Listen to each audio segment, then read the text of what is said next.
Let us consider how to stir up one another to love and good works.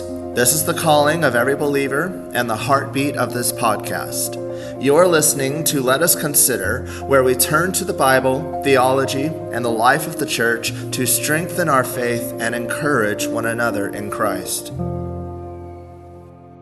Today we come to episode 103 of our Reading Through the Bible program. This is Monday, April 13th, 2026, and we are beginning in 2 Samuel chapter 1. I am reading out of the New American Standard Bible. Now it came about after the death of Saul, when David had returned from the slaughter of the Amalekites, that David remained 2 days in Ziklag. On the third day, behold, a man came out of the camp from Saul, with his clothes torn and dust on his head. And it came about, when he came to David, that he fell on the ground and prostrated himself. Then David said to him, "From where do you come?" And he said to him, "I have escaped from the camp of Israel." David said to him, "How did things go? Please tell me." And he said, "The people have fled from the battle, and also many of the people have fallen and are dead. And Saul and Jonathan his son are dead also." So David said to the young man who told him, "How do you know that Saul and his son Jonathan are dead?" The young man who told him said, "By chance I happened to be on Mount Gilboa, and behold, Saul was leaning on his spear. And behold, the chariots and the horsemen pursued him closely. When he looked behind him, he saw me and called to me, and I said, 'Here I am.' He said to me, 'Who are you?' And I answered him, 'I am an Amalekite.' Then he said to me, 'Please stand beside me and kill me, for agony has seized me, because my life still lingers in me.' So I stood beside him and killed him, and because I knew that he could not live after he had fallen. And I took the crown which was on his head, and the bracelet which was on his arm, and I have brought them here to my Lord."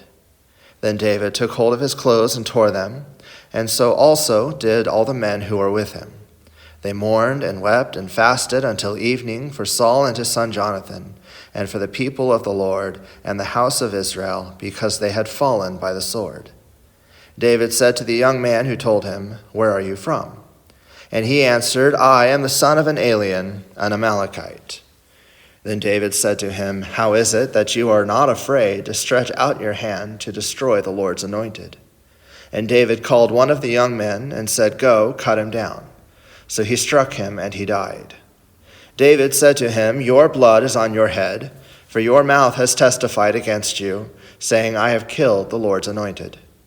Then David chanted with this lament over Saul and Jonathan his son, and he told them to teach the sons of Judah the song of the bow. Behold, it is written in the book of Jashar, "Your beauty, O Israel, is slain on your high places. How have the mighty fallen? Tell it not in Gath, proclaim it not in the streets of Ashkelon, or the daughters of the Philistines will rejoice. The daughters of the uncircumcised will exult. O mountains of Gilboa, let not dew or rain be on you, nor fields of offerings, for there the shield of the mighty was defiled, the shield of Saul not anointed with oil. From the blood of the slain, from the fat of the mighty, the bow of Jonathan did not turn back, and the sword of Saul did not return empty. Saul and Jonathan, beloved and pleasant in their life, and in their death they were not parted. They were swifter than eagles, they were stronger than lions.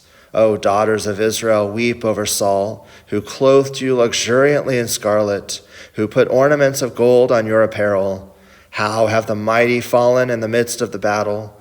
Jonathan is slain on your high places. I am distressed for you, my brother Jonathan.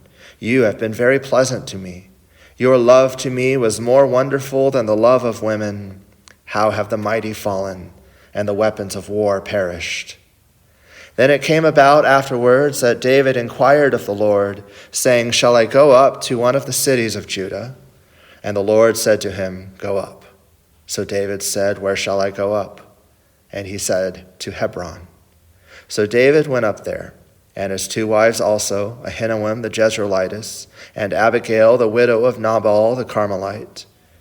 And David brought up his men who were with him, each with his household, and they lived in the cities of Hebron. Then the men of Judah came, and there anointed David king over the house of Judah. And they told David, saying, It was the men of Jabesh-Gilead who buried Saul. David sent messengers to the men of Jabesh-Gilead and said to them, May you be blessed of the Lord, because you have shown this kindness to Saul your Lord, and have buried him. Now may the Lord show loving kindness and truth to you, and I also will show this goodness to you, because you have done this thing. Now therefore let your hands be strong and be valiant, for Saul your Lord is dead, and also the house of Judah has anointed me king over them. But Abner the son of Ner, commander of Saul's army, had taken Ishbosheth the son of Saul, and brought him over to Mahanaim. He made him king over Gilead, over the Asherites, over Jezreel, over Ephraim, and over Benjamin, even over all Israel. Ishbosheth, Saul's son, was 40 years old when he became king over Israel, and he was king for 2 years. The house of Judah, however, followed David. The time that David was king in Hebron over the house of Judah was 7 years and 6 months. Now Abner, the son of Ner, went out from Mahanaim to Gibeon with the servants of Ishbosheth, the son of Saul. And Joab, the son of Zeruiah, and the servants of David went out to meet them by the pool of Gibeon. And they sat down, one on the one side of the pool, and the other on the other side of the pool. Then Abner said to Joab, Now let the young man arise and hold a contest before us. And Joab said, Let them arise.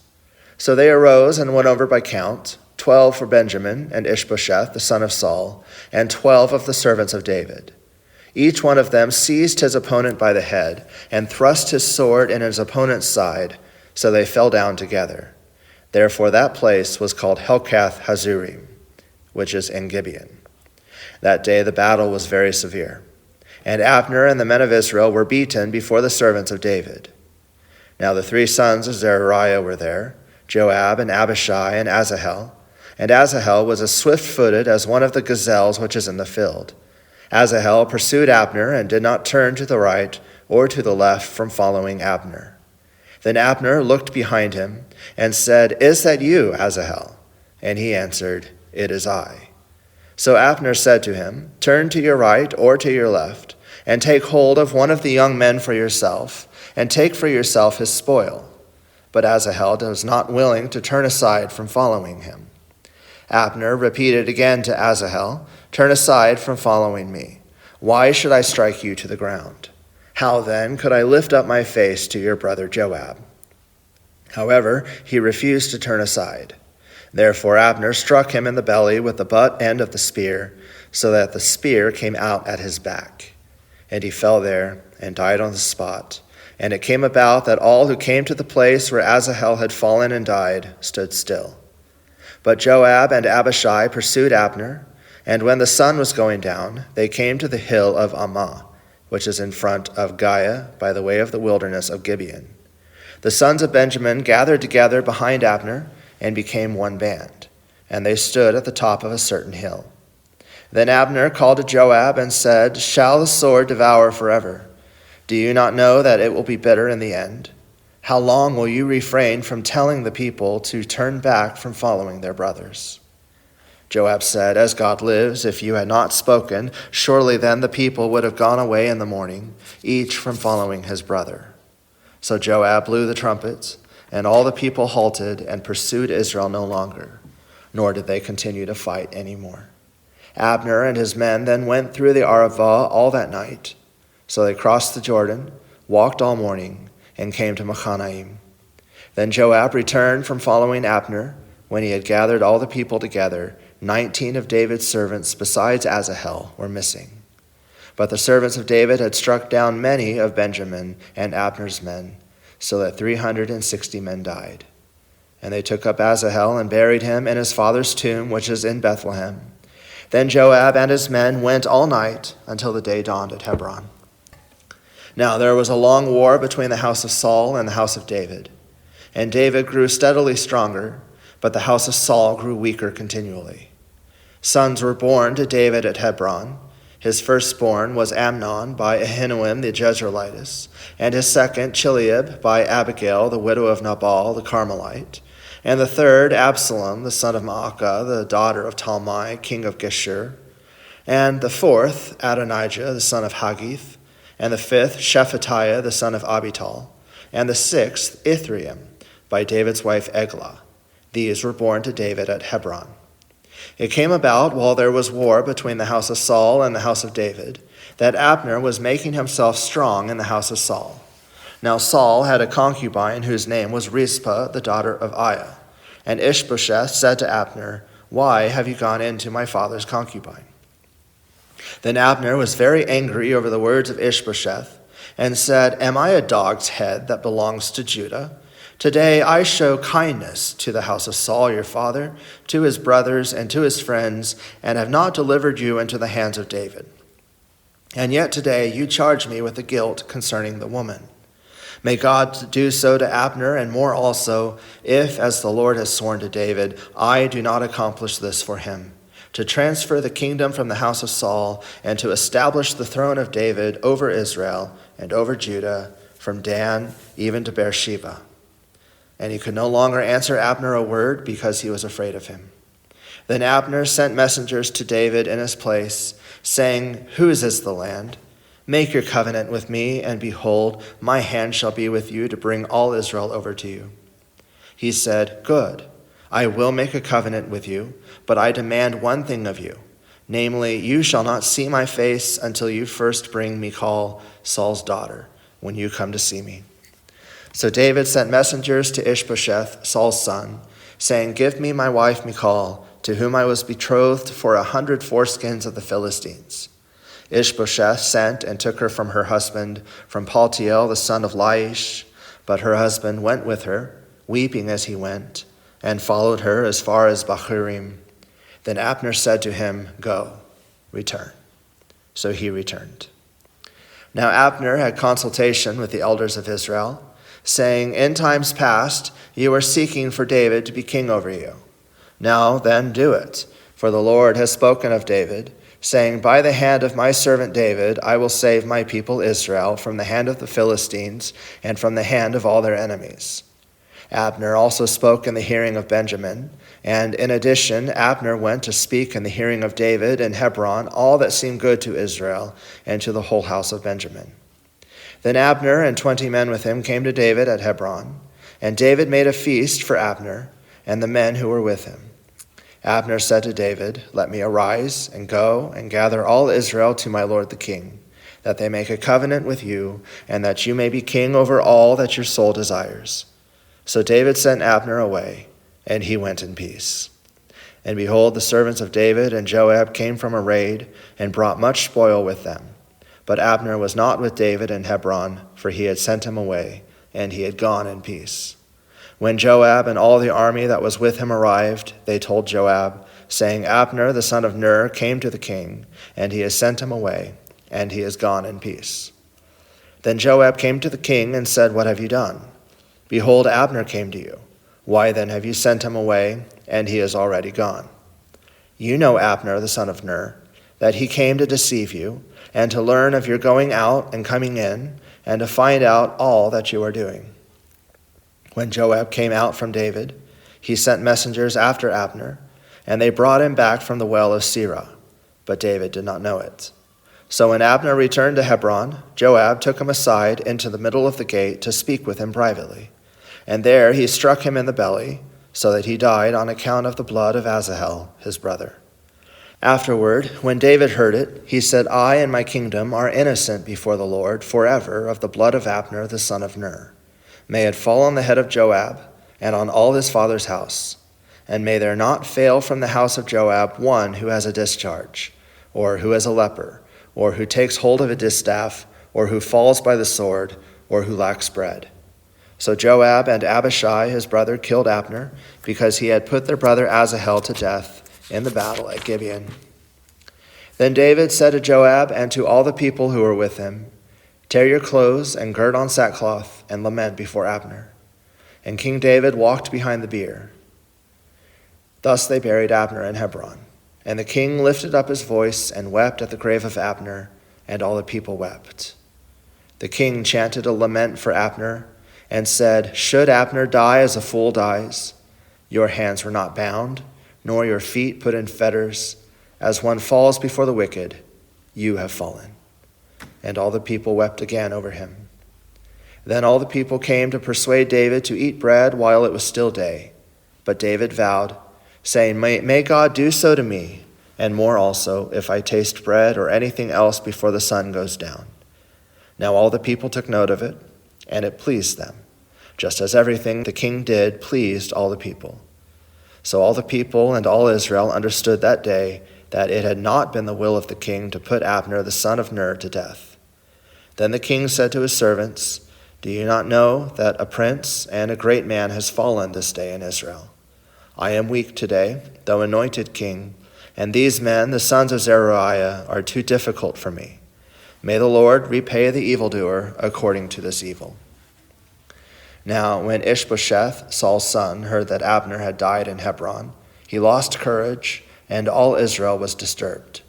Saul's son had 2 men who were commanders of bands. The name of the one was Baanah, and the name of the other Rechab, sons of Rimmon the Beerothite, of the sons of Benjamin. For Beeroth is also considered part of Benjamin. And the Beerothites fled to Gittaim, and have been aliens there until this day. Now Jonathan, Saul's son, had a son crippled in his feet.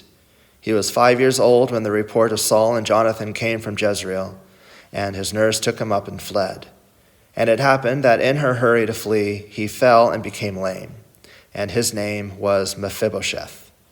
So the sons of Rimmon the Beerothite, Rechab and Baanah, departed and came to the house of Ishbosheth in the heat of the day, while he was taking his midday rest. They came to the middle of the house as if to get wheat, and they struck him in the belly. And Rechab and Baanah his brother escaped. Now when they came into the house, as he was lying on his bed in his bedroom, they struck him and killed him and beheaded him. And they took his head and traveled by way of the Arava all night. Then they brought the head of Ishbosheth to David at Hebron, and said to the king, "Behold, the head of Ishbosheth, the son of Saul, your enemy, who sought your life. Thus the Lord has given my lord the king vengeance this day on Saul and his descendants." David answered Rechab and Baanah his brother, sons of Rimmon the Beerothite, and said to them, "As the Lord lives, who has redeemed my life from all distress, when one told me, saying, 'Behold, Saul is dead,' and thought he was bringing good news, I seized him and killed him in Ziklag, which was the reward I gave him for his news. How much more when wicked men have killed a righteous man in his own house on his bed? Shall I not now require his blood from your hand and destroy you from the earth?" Then David commanded the young men, and they killed them, and cut off their hands and feet, and hung them up beside the pool in Hebron. But they took the head of Ishbosheth and buried it in the grave of Abner in Hebron. Psalm 73, a psalm of Asaph. Surely God is good to Israel, to those who are pure in heart. But as for me, my feet came close to stumbling. My steps had almost slipped. For I was envious of the arrogant, and I saw the prosperity of the wicked. For there are no pains in their death, and their body is fat. They are not in trouble as other men, nor are they plagued like mankind. Therefore pride is their necklace, the garment of violence covers them. Their eye bulges from fatness. The imaginations of their heart run riot. They mock and wickedly speak of oppression. They speak from on high. They have set their mouth against the heavens, and their tongue parades through the earth. Therefore his people return to this place, and waters of abundance are drunk by them. They say, "How does God know? And is there knowledge with the Most High?" Behold, these are the wicked, and always at ease they have increased in wealth. Surely in vain I have kept my heart pure, and washed my hands in innocence, for I have been stricken all day long, and chastened every morning. If I had said, "I will speak thus," behold, I would have betrayed the generation of your children. When I pondered to understand this, it was troublesome in my sight until I came into the sanctuary of God. Then I perceived their end. Surely you set them in slippery places. You cast them down to destruction. How they are destroyed in a moment.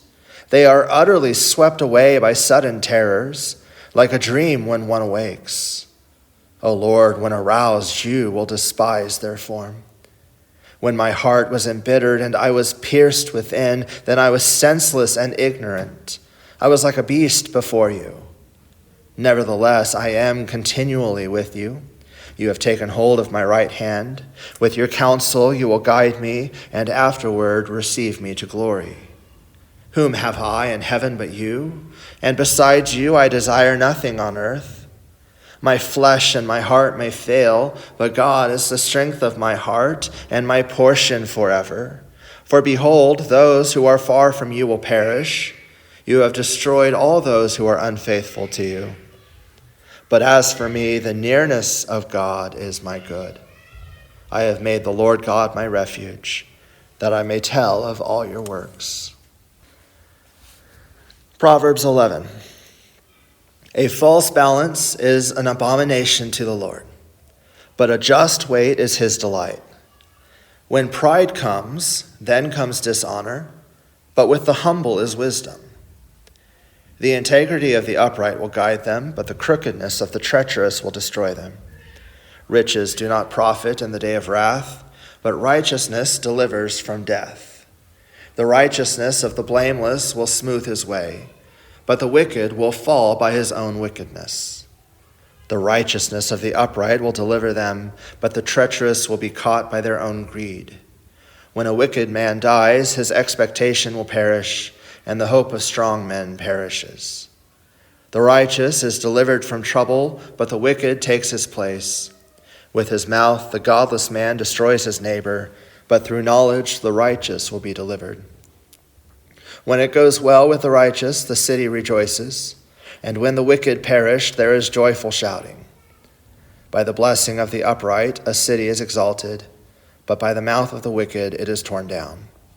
He who despises his neighbor lacks sense, but a man of understanding keeps silent.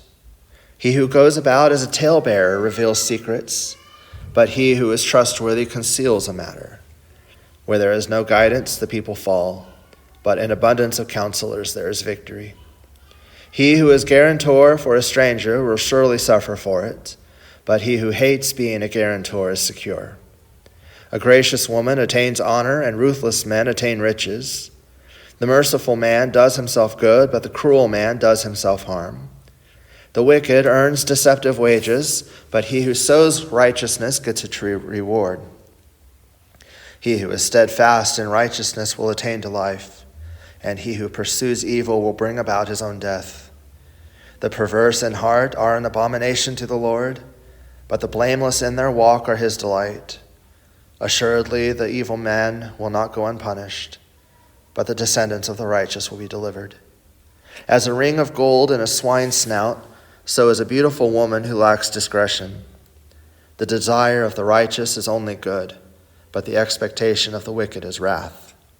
There is one who scatters, and yet increases all the more, and there is one who withholds what is justly due, and yet it results only in want. The generous man will be prosperous, and he who waters will himself be watered. He who withholds grain, the people will curse him, but blessing will be on the head of him who sells it. He who diligently seeks good seeks favor, but he who seeks evil, evil will come to him. He who trusts in his riches will fall, but the righteous will flourish like the green leaf. He who troubles his own house will inherit wind, and the foolish will be servant to the wise-hearted. The fruit of the righteous is a tree of life, and he who is wise wins souls. If the righteous will be rewarded in the earth, how much more the wicked and the sinner. Thank you for listening to Let Us Consider. If this podcast has been a blessing, please subscribe and leave a review. It helps others discover the truth of God's Word. Until next time, may the Lord bless you and keep you.